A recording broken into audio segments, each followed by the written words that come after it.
Hello, everyone. Happy National Volunteer Week and welcome to a SPARC expert chat on resources. This is a perfect time to talk about volunteering. I just want to make sure that everybody can hear me before I go on. Maybe somebody could type a message on the sidebar and let me know that everything is good.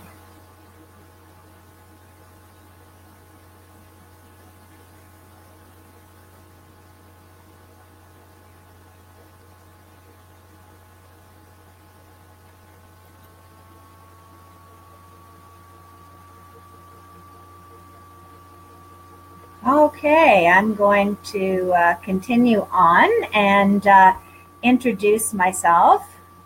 My name is Reva Cooper, and let's see why I could be seen as an expert and invited to talk about volunteerism today and help support performing arts in rural and remote communities.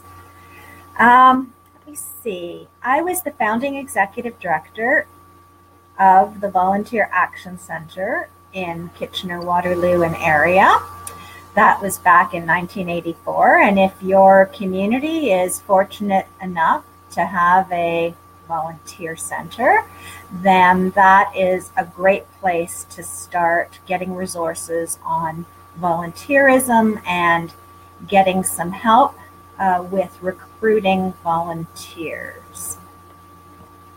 I'm just going to ask Chandel, who is supporting this chat from SPARC, to write me a message to confirm that for those of you tuning in live today, you are able to hear this Facebook Live video. So this is the first time I'm doing a Facebook Live video, and this is a great new initiative of SPARC to support people in rural and remote communities with information and resources about different topics that are important to you.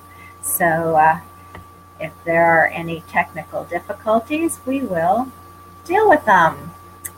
Okay, so why I could be seen as an expert on volunteerism. I said I was the founding executive director of the Volunteer Action Center, and we supported about 150 different types of organizations in recruiting volunteers and retaining volunteers. And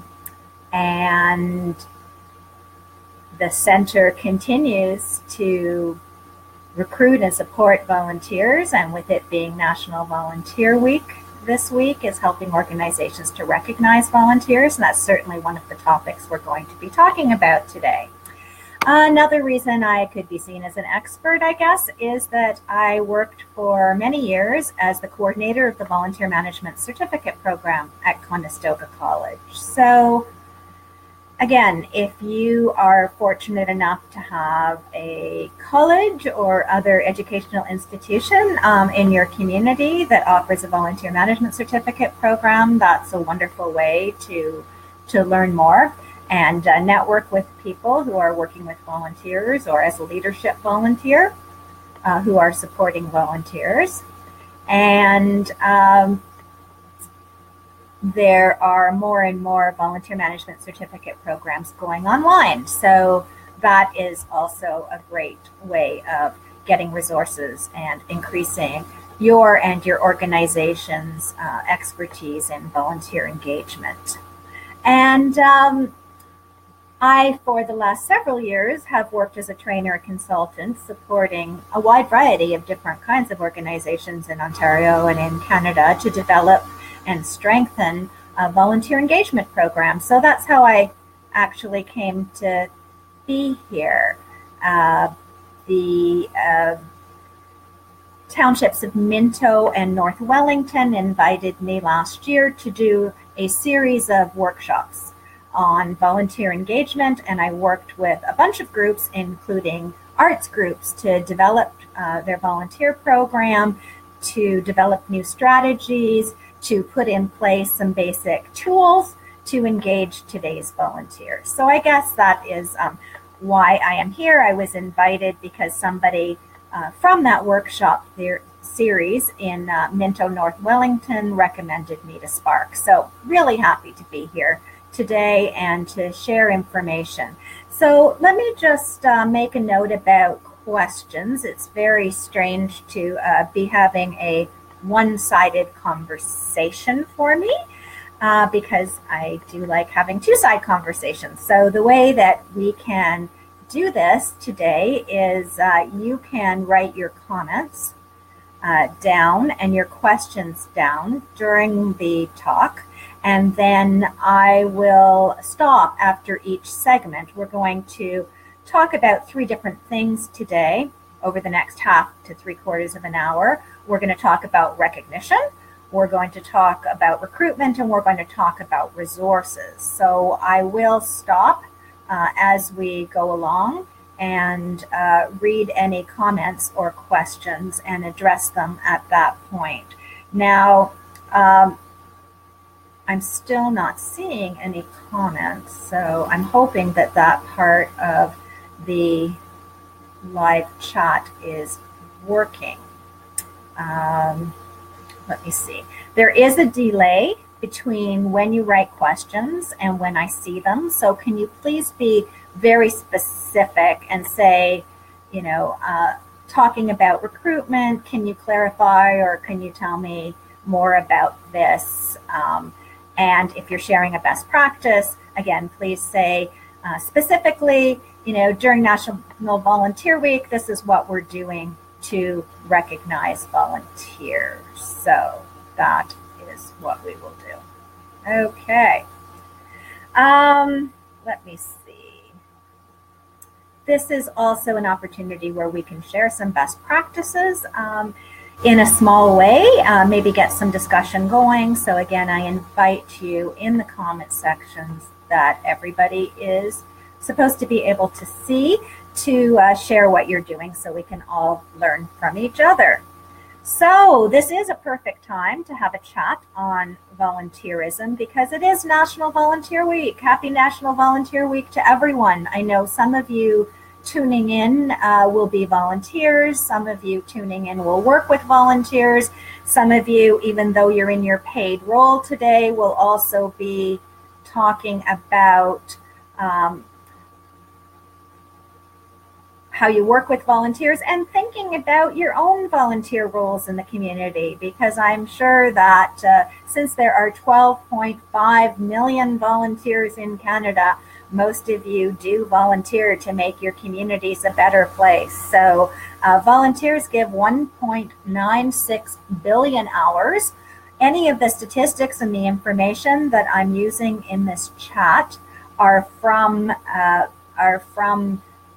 the 2013 Statistics Canada General Social Survey on Giving, Volunteering, and Participating. So they are a few years old, but we're still waiting for the newest stats, and we have lots of good information about volunteerism and why people volunteer and what people are doing. And I'm going to be mentioning some websites as we go along. The first one is Volunteer Canada, www.volunteer.ca. And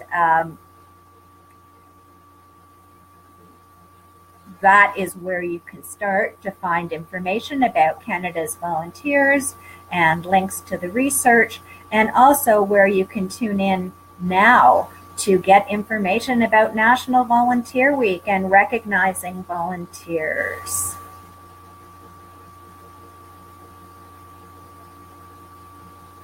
Okay.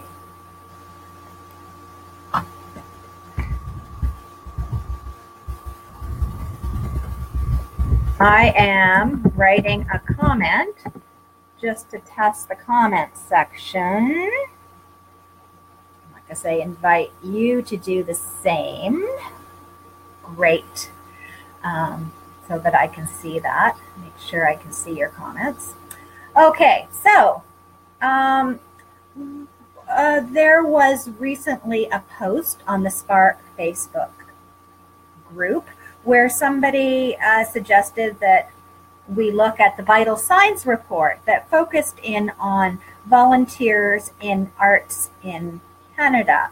And that report said that through Community Foundations of Canada said that 900,000 people volunteer in arts and culture in Canada and contribute an average of 120 hours per year.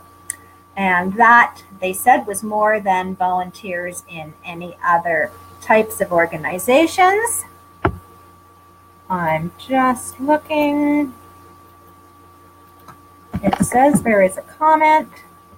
Oh, great. Thanks. Thank you very much, Krista, for posting a comment. And I will have a look at it as soon as I finish the segment on recognition and then can address them. Thanks so much, because now I know that people can actually type comments and that you are hearing me.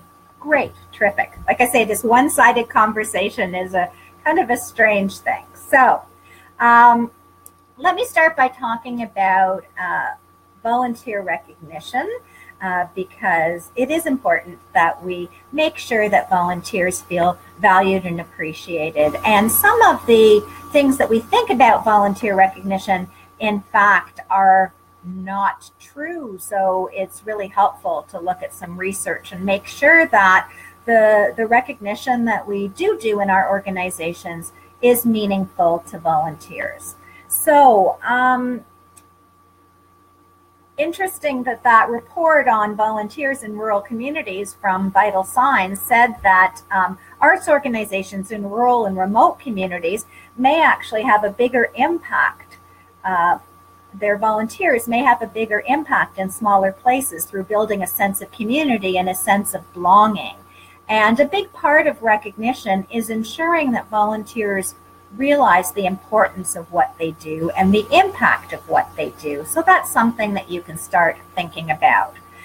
So let me just share with you 3 things that I think are myths about volunteer recognition and suggest some alternative realities. So the first myth is that when a lot of us think about volunteer recognition, the first thing we think about is we're going to have a big dinner, we're going to make plaques, we're going to give people years of service pins, we're going to have some kind of fancy event.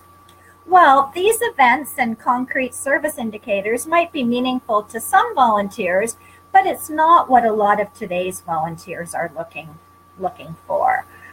So when you think about recognition, use a real broad recognition.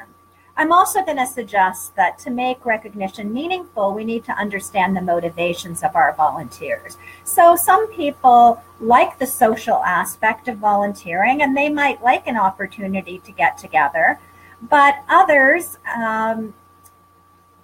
prefer a simple thank you. A lot of people prefer a simple thank you, which brings me to the second myth about volunteering, which is people always say in workshops that I do, oh, we'd like to recognize volunteers, but we don't have any money to do it. So that myth is that volunteer recognition is expensive. As I just mentioned, we know that what's important to many volunteers is saying thank you. And the second most important thing is seeing the impact of what they do. And a third important thing to volunteers that, again, costs no money is providing opportunities for people to learn new skills and to share their skills. So we'll talk about some of these things as we talk about volunteer engagement more generally, but just hopefully to expand your definition about what might be meaningful in your organizations to recognize volunteers, especially this week when we focus it. Now, the third myth is that volunteer recognition is something that we only do during National Volunteer Week. And that is a myth too, because we want to make sure year-round, both formally, informally, publicly, privately, however we decide to do it, depending on what you think will be meaningful to your volunteers, we want to do it all the time. And as I say, many volunteers say that somebody saying thank you after they've done something great that's very specific, saying, hey, thank you, because of you being here tonight, we were able to, put on this event and we were able to serve our community really well, and we were able to offer something that wouldn't be there, and people had a great time. So thank you so much. So thank you in the moment, and specific to what that volunteer did is a very, very effective form of recognition. So if you want to find out more about what we know about volunteer recognition, go on to Volunteer Canada's website, which is www.volunteer.ca, and there is a 2013 volunteer recognition study, and that will give you lots of information about what volunteers have said is important to them. There's a short video on Volunteer Canada's website if you'd rather look at the highlights that way. And you can maybe bring that back to your own group and start talking about how to recognize volunteers year-round.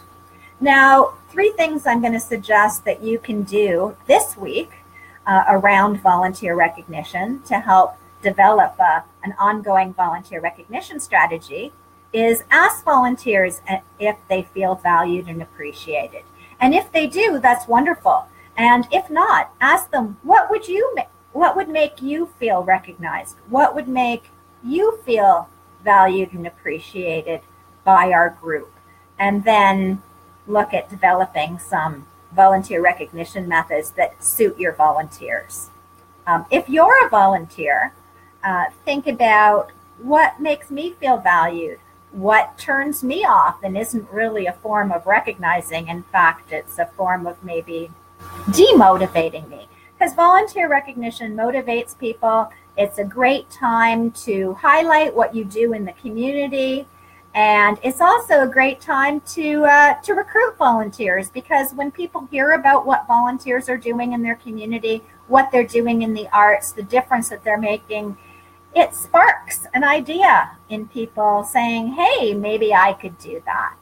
So that kind of leads us into our second topic, which is recruitment. But I'm just going to take a moment to read the comment, which for some reason is not showing up very well in my feed here. It's just not. I see there are now 3 comments, but for some reason they are not showing up here. So let me just fiddle with this.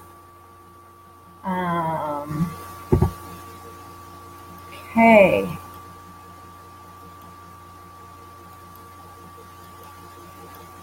I like that comment and hope that it's going to show me now. Like I say, I am not sure. I'm not sure why I'm not able to read the comments.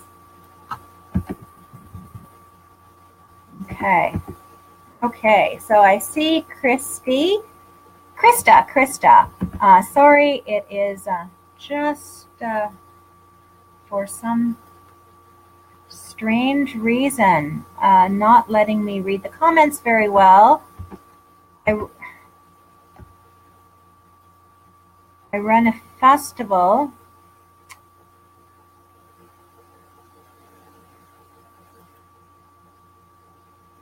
Okay.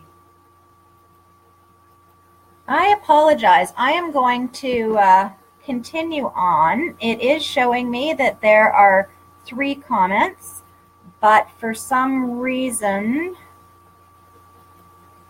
it's coming out very light and I'm not able to read the comments. So I think what I'm going to do is continue on and hope that that I can read them in a few minutes. Okay. So, hello?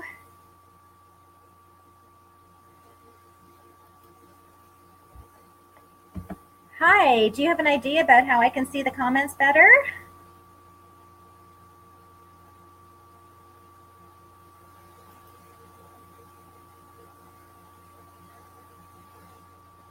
Okay, you can hear me okay on Facebook Live? Perfect.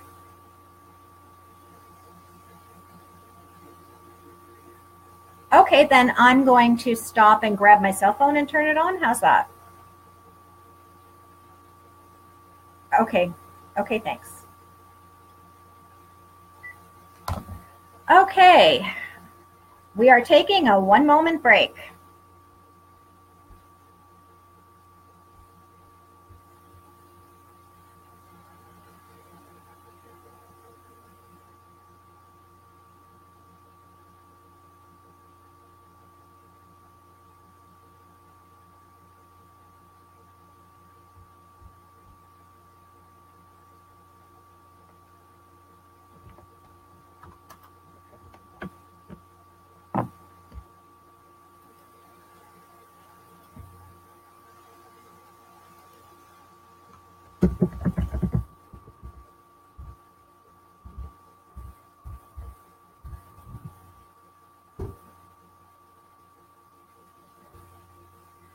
Okay, sorry about that. We will try to sort through the question about why the comments are not coming through. And as an alternative, Chandel is going to text me your questions. So I mentioned that it's helpful to understand volunteer motivation in terms of both recognizing volunteers and also recruiting volunteers. So something that we use in class at Conestoga College that we find is helpful is McClellan's theory of motivation. He basically talks about 3 different kinds of people. And think about the volunteers in your organization and where they might fit. So some people are affiliation motivated. They're the ones who volunteer because they're real people. And I imagine in the arts, there's lots of people who like to interact with other people, like to talk to other volunteers, like to talk to the public. So for those volunteers, we want to find roles and we want to find ways of recognizing them where they have an opportunity to get together with other volunteers and get to know other volunteers and other people in your organization. Some people, and I have to say that I myself as a volunteer fall into this group, and a lot of volunteers today fall into this group. They're achievement motivated. So they really want to know the difference that they make. They want to know the impact. So something you can think about in your organizations in terms of helping volunteer engagement is, how do we show volunteers the impact of what they do? How is our community different because of the contributions of our organization and of volunteers? And then when you recognize volunteers and you recruit volunteers who are motivated by achieving something, you can make sure you tell them what is the difference that they've made, what is the impact that they have made. The third type of volunteer may be power-oriented, and that's power in a good way. So on your boards of directors, you probably have some people who want to be sitting in a position of power where they can make decisions that have huge impact, do strategic planning for the organization, make the big decisions. And those are examples of volunteers who may be more power motivated. So think about those things as you're thinking about, as I said, both how to thank your volunteers and how to recruit new volunteers. So whenever we talk about volunteering, volunteer recruitment is what people really want to know about. So it is harder to recruit volunteers today. I would refer you again to Volunteer Canada's website and Energize's website and Charity Village that are all on the resource list for this talk. Today's volunteers are different than volunteers in the past, and this is something I really focus on when I do training and I do workshops and when I help organizations to develop their volunteer programs. We just have to do new things in new ways to attract volunteers today. And one size doesn't fit all. Just like all volunteers aren't motivated by the same thing, one size doesn't fit all. People want to do different things, so the more different types of opportunities we can offer to volunteers, the more likely we're going to be able to recruit volunteers. And that means having short-term positions, having longer-term positions. when we talk about recruitment, and really in this time that we have together, I can only provide you with a few tips that I think are key tips. And one is to have that range of positions so people can kind of try out your organization, because volunteer recruitment needs to be like dating, not marriage. The most common reason people don't volunteer is because they don't want to make a long-term commitment up front. But if we can engage them in smaller roles within our organizations, then we can grow them as volunteers if they have a good time, if they feel valued, if they feel like they're having an impact, if there's a good fit between the organization and the role and the volunteer, then they're going to want to get more involved and do more. So one resource that I recommend highly when you're looking at evaluating your volunteer program and just making it that little bit better is the Canadian Code for Volunteer Involvement. And that is available at www.volunteer.ca. And that provides you with 10 organizational standards that is an infrastructure for engaging and supporting volunteers. And that will help you think about the roles that you offer to volunteers and how you recruit. Now, in terms of recruiting, the other thing that kind of seems obvious, but we need to focus on sometimes, is that volunteering is asking people to help. A lot of people say, oh, that's great, that theater is great, that group is great, but they never think that they could actually have a part in being involved in it and making it great. So you have to reach out to your community, reach out to groups who perhaps you haven't reached out to before, who maybe don't see themselves as an arts volunteer, who maybe have something to offer. Maybe they're a great carpenter, and this is a question that SPARC gave me. You know, how can we let people know that we need different kinds of skills and expertise? Well, you have to ask them. You know, get out there, get on social media, tell the people involved with your organizations what you're looking for, because the best recruiter is a happy volunteer. And they can really get your message out into the community and help you reach out to other groups. And the best recruitment strategy is ask. So use all the channels you have. Really use social media today to ask people to volunteer.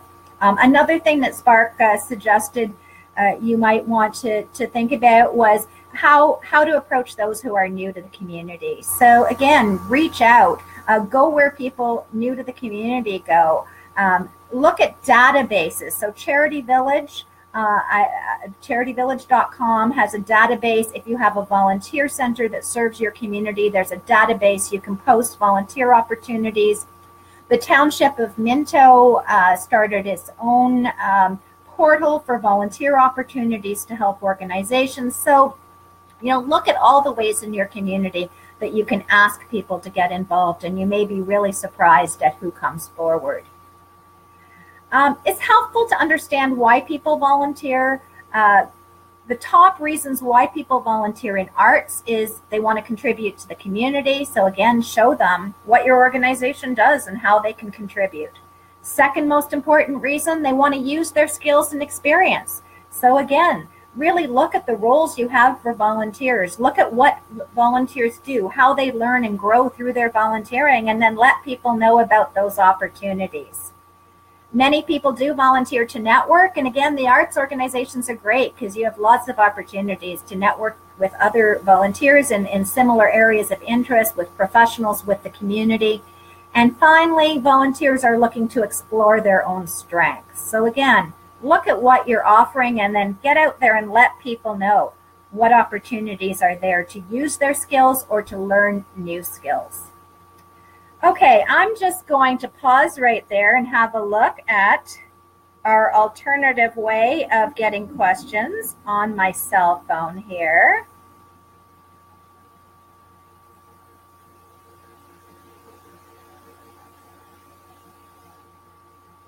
And I am not seeing it.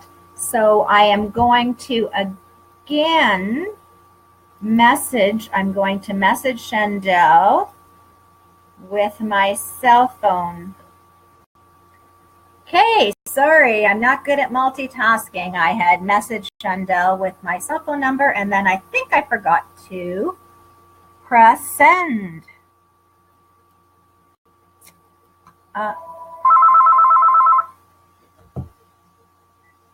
Hello. Okay, great, great.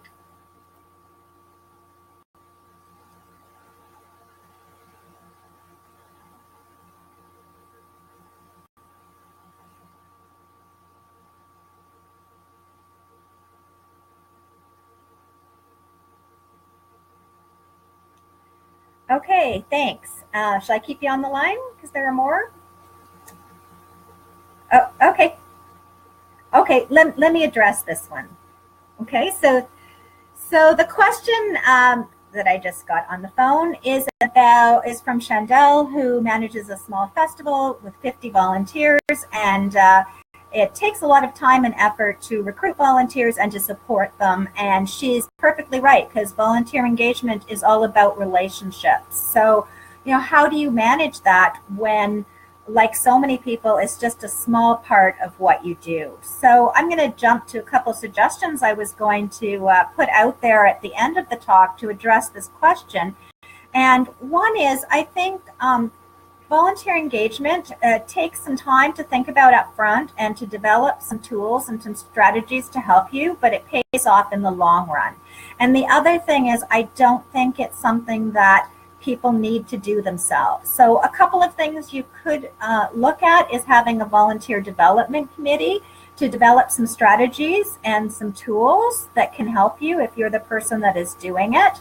How do you delegate volunteer management tasks? It's really hard because it takes a certain skill set. So look around your organization. Do you have volunteers, or could you find volunteers or staff? I realize there are all kinds of organizations tuning in who have volunteer management expertise, who have HR expertise. If you're looking at recruiting, maybe you can recruit a virtual volunteer who can help you do all of the social media recruiting if you delegate to that person the messaging and the tools, for example, an online application process. So I think so often people who are committed to volunteerism in organizations don't have the time, feel badly that they would like to put more effort into it, and want to do more of that, developing the personal relationships that we know help with recruitment and retention. And I guess my best expert advice is you can't do it yourself. So, set some priorities and either designate somebody as a volunteer coordinator, a volunteer and a paid staff, or a paid staff, depending on your resources, and delegate some tasks to them. Get the expertise from your board or from outside, perhaps a task force looking at volunteer engagement, and get them to help up front developing some tools and some strategies and doing the outreach. And every volunteer can be a volunteer recruiter. If you have written position descriptions about the different roles that you're recruiting for, and if you have some common messaging, so what are your recruitment messages? And again, these are things that we can go into in more detail in a conference seminar or that kind of thing, or you can find in the resources that I am including. Hi, I'm ready for the next question.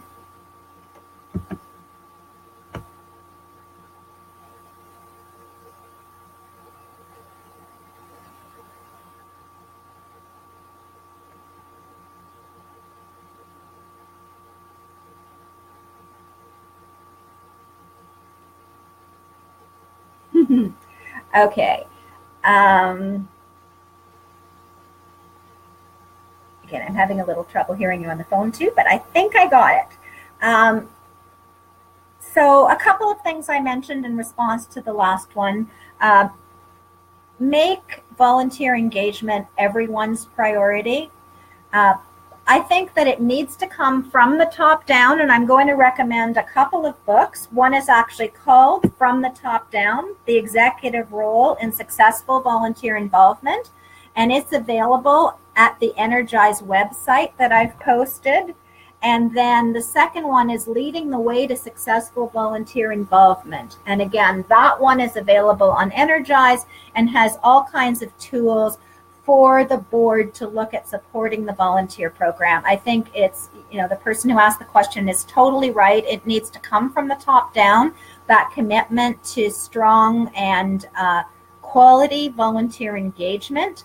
And I think that volunteer engagement needs to be part of the strategic plan of every organization.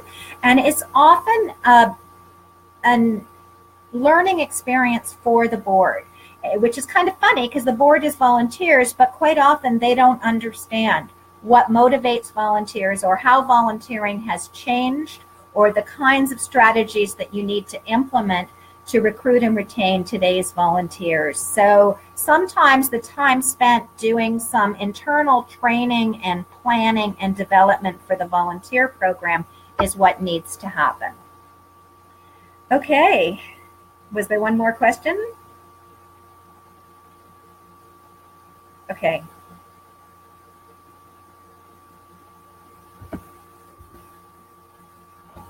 Okay, great. So, like I said, I apologize. This was a first time for me. So I will just talk for a couple more minutes and then address questions again. So I think one of the most important things it's important for us to understand about volunteers today is that people are looking for those short-term commitments. So if you can develop some opportunities to let people get their feet wet, then you can grow from there. On my personal Facebook feed this morning, because it is International Volunteer Week from April 15th to the 22nd, I saw one of our local theaters, Dunfield Theaters, and I actually know the volunteer coordinator there. She has a great commitment to recognizing volunteers, and she posted a group of volunteers in a picture this morning saying, I want to thank the volunteers who do training of our new volunteers. And I thought that is such a great idea. And when you ask kind of how do I educate, how do I share the responsibility for recruiting and supporting volunteers in my organization, particularly because most of you probably don't have a designated, certainly full-time volunteer coordinator. If you do, you're a large organization and you're fortunate.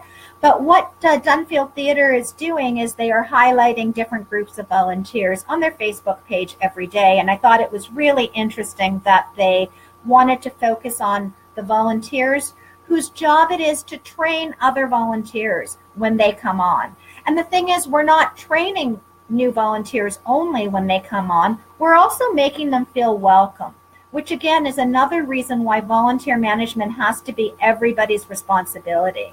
Because if volunteers don't feel welcome, if they don't feel that they have something to give and gain as a volunteer, if they don't feel like their new ideas are going to be listened to, then we're going to have a real hard time engaging new people in our organizations. So before I turn to questions again, I want to reiterate some resources that are out there. Your local volunteer centers, if you have one, for recruiting and for professional development around volunteer engagement. There's more and more workshops and opportunities for training and learning together going online, so you can look at that. There are more and more colleges who are putting their certificate programs in volunteer management online. Charity Village has a short course on volunteer management that is a great way to get started, and I would recommend inviting other people in your organization who want to start learning more about volunteer management to look at that short volunteer management course on Charity Village. I also noticed that Ontario Presents is having a webinar on May 2nd with my colleague Donna Lockhart, and it's about volunteer engagement. So that's great timing for those who are tuning in live to learn more about volunteer management. I have my LinkedIn profile link on the information section of this talk. Feel free to contact me and I can give you more information about resources. I can also talk to you about consulting or training. Certainly people's conferences, annual conferences are a great time to focus on volunteer engagement. So happy to talk about that and suggest where you can go for resources. The Energize website that I also noted is Susan Ellis's website. She has great links on there. She has great articles.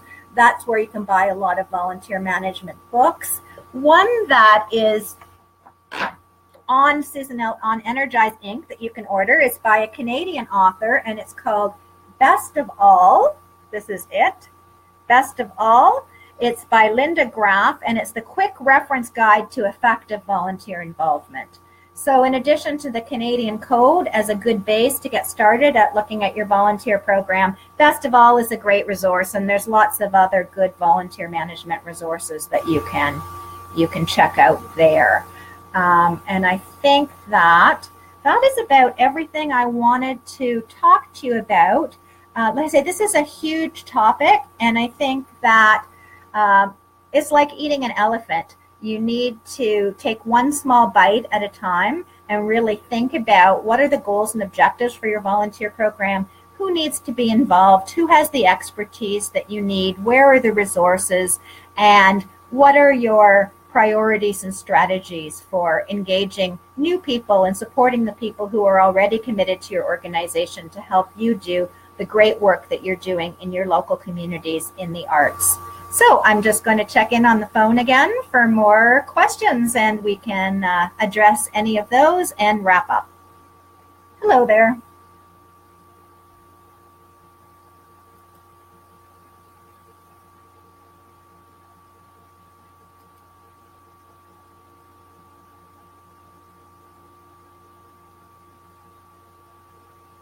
Yes, there are. So there are different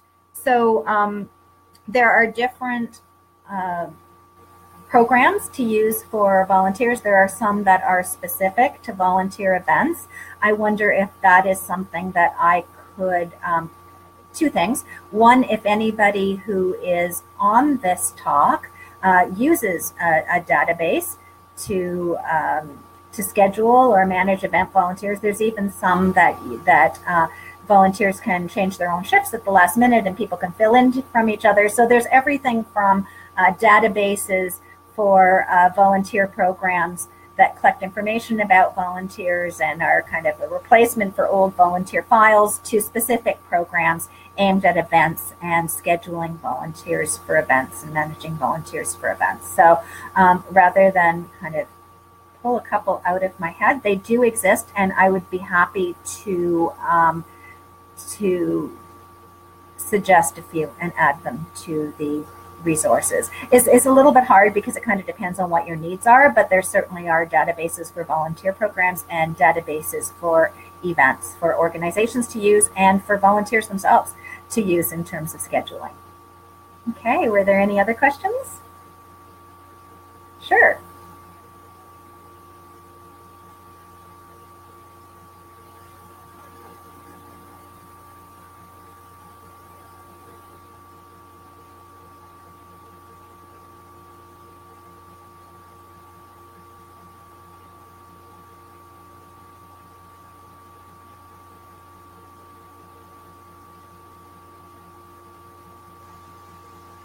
Okay, great. So I'm just going to put the phone down. So the first question was about databases for managing volunteers, or for managing volunteers at events, or for volunteers to use themselves. I'm going to do a little bit of research and look at adding a few to the resources or somewhere else for SPARC where you can access them.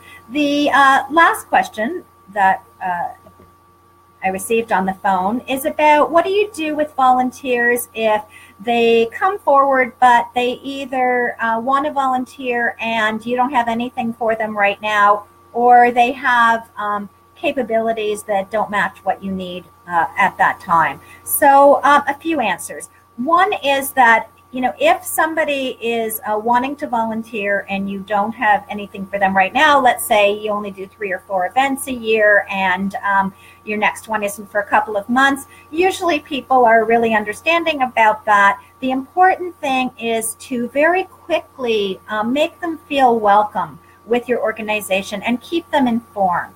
So you want to tell them right off what the situation is and when you might need their time and talents and when the training might be and what the kinds of roles would be so that they know you're interested. And then you may want to add them to your emails so they're informed about the events and it's not like they think that you've forgotten about them. That's something that volunteers tell us is really important. They're quite often understanding and happy to wait. And a lot of your volunteer roles are going to be event-based, but just think about some ways to make them feel part of the organization. You should have a formal application process, and ideally today, volunteers should be able to apply online through your website, so you'll have some basic information about them. You can even meet with them then and get more information, or wait and until closer to the event. The other part of the question is if somebody doesn't have what you're looking for or isn't quite a fit. First of all, again, great idea to get an application, great idea to meet with the volunteers because they might have some skills and interests that don't come across at first. And sometimes some of the best things we've done are create volunteer roles because of what volunteers are coming to offer that we haven't even thought about before. So that can really enrich our programs by something that we haven't thought about and something that somebody comes to us with an idea or a talent that we haven't thought about. The other thing is if there's any way to network within your own communities with other arts organizations or other voluntary organizations, it's really great to be able to refer volunteers to other places where they may be a better fit. Okay, I'm just going to check in one more time. Is that it for the questions for now? Okay, great. Well, I apologize for the bit of technical difficulties in terms of not being able to read the comments. I hope that some of the tidbits, some of the resources, some of the best practices that I have mentioned in this talk can help you strategize. There is lots of great information out there. You're doing great work. Volunteers are often overwhelmed, and we need to always be out there and be aware of avoiding burnout and getting new people involved and new resources. And I hope that some of what we've been able to chat about during this National Volunteer Week will be helpful to you. And feel free to contact me through my LinkedIn my LinkedIn profile, if I can provide any other resources or ideas for you. Bye and have a great week.